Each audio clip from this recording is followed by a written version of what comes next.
Todos os anos, milhões de perus são consumidos no Brasil, movimentando um mercado que cresce cada vez mais e exporta para diversos países. Cerca de 70% do consumo dessas aves ocorre no período de festas de fim de ano, quando elas se tornam a estrela da ceia de Natal. Mas você sabe como, de fato, o peru vai do ovo até a mesa? Veja neste vídeo todas as etapas de produção industrial do peru, desde a incubação dos ovos até o produto final que compramos no supermercado. Para começarmos, precisamos ter uma noção do tamanho e da relevância do mercado de peru no Brasil. Embora a produção de frangos seja muito maior em termos de volume, o Peru conta com uma cadeia produtiva sofisticada e, em determinadas épocas, apresenta picos de demanda significativos, principalmente no fim de ano. Um dado que chama a atenção é que aproximadamente 70% do consumo de perus no mercado interno ocorre no período de festas de fim de ano, especialmente no Natal. O caminho até o peru chegar à sua mesa começa muito antes de ele nascer, e tudo passa pela seleção genética. Linhagens genéticas são desenvolvidas para que as aves ganhem peso rapidamente, ingerindo menos ração, o que melhora a eficiência. O peito do peru é especialmente valorizado no mercado. Por isso, as linhagens comerciais procuram aves que desenvolvam essa musculatura de modo acentuado. Nas granjas de matrizes, essas aves reprodutoras são mantidas em ambientes controlados, com foco na qualidade dos ovos férteis. Na maior parte dos casos, recorre-se à inseminação artificial, porque os perus machos são muito maiores que as fêmeas, o que pode resultar em lesões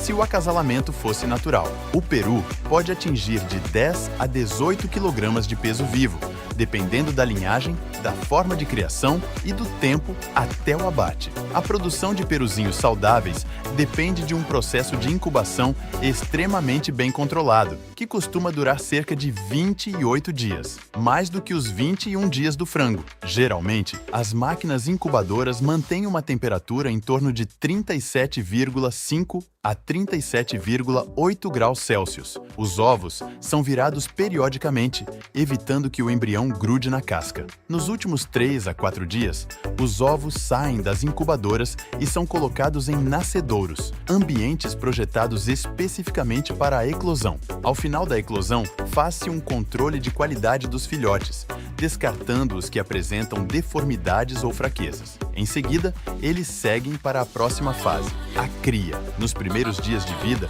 os peruzinhos são extremamente sensíveis e demandam cuidados intensos. É comum manter o galpão entre 32 e 35 graus Celsius na primeira semana, com o auxílio de aquecedores a gás ou campânulas. A cama de maravalha ou palha precisa estar sempre seca para prevenir proliferação de fungos e bactérias. A ração de primeira idade para perus costuma ser rica em proteína e minerais, visando um rápido arranque de crescimento. O período de cria é tão crucial que estudos apontam que até 35% das perdas em todo o processo de produção podem ocorrer nas primeiras semanas de vida se o manejo for inadequado.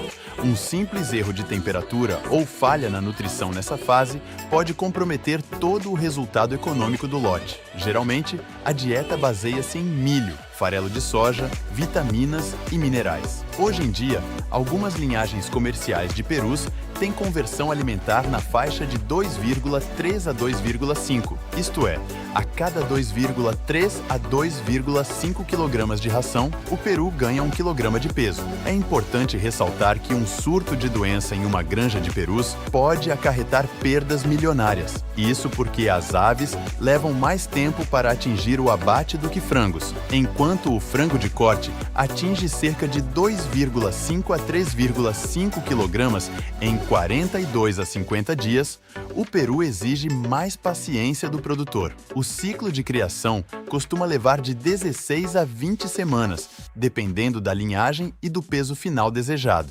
Durante esse período prolongado, as granjas monitoram frequentemente o ganho de peso dos perus. Em uma granja comercial moderna, a meta é manter a mortalidade abaixo de 5% ao longo de todo o ciclo. Quando o lote atinge o peso e a idade estipulados, começa a preparação para o abate. Normalmente, retira-se a ração das aves de 8 a 12 horas antes do abate, mantendo o fornecimento de água. Isso ajuda a esvaziar o trato digestivo e reduz o risco de contaminação durante a evisceração. Equipes treinadas recolhem as aves durante horários mais frescos, noite ou madrugada, para diminuir o estresse térmico. Elas são levadas para as fábricas de processamento. No transporte em caminhões climatizados, as caixas ou gaiolas devem oferecer ventilação adequada. A mortalidade no transporte idealmente fica abaixo de 1%, mas qualquer falha na climatização pode fazer esse número subir. As fábricas modernas conseguem abater milhares de aves por hora.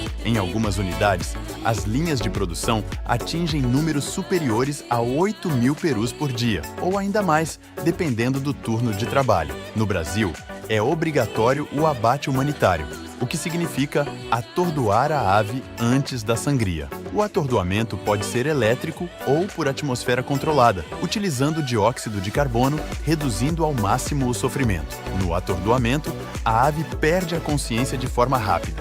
Na sangria, realiza-se o corte das artérias do pescoço para que o sangue seja drenado. O tempo de sangria costuma ser de 90 a 120 segundos, garantindo uma carcaça adequada e diminuindo riscos de contaminação.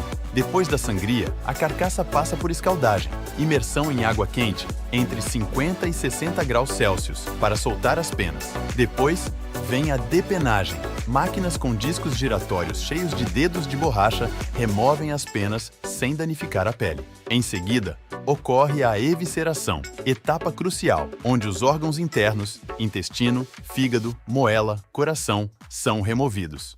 Após a evisceração, as carcaças são lavadas e encaminhadas para o resfriamento.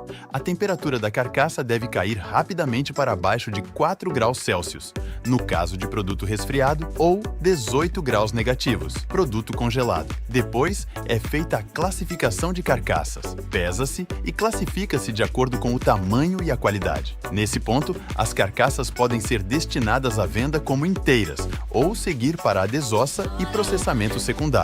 Depois do abate, muitos perus seguem para o processamento secundário, que inclui cortes comerciais, como peito, coxa, sobrecoxa e asa, além de aproveitamento de miúdos, e também produtos industrializados, como salsichas, presuntos de peru, hambúrgueres e cortes marinados. O peito de peru é um dos cortes mais valorizados no mercado externo e pode atingir valores de exportação bastante competitivos, principalmente nos mercados europeu e do Oriente Médio. Isso se explica pela busca de proteínas magras e de alta qualidade. Terminadas essas etapas, vem a embalagem, que pode ser a vácuo, para prolongar a vida útil e evitar oxidação ou o congelamento, principalmente para carcaças inteiras de alto peso, próprias para festas ou exportação.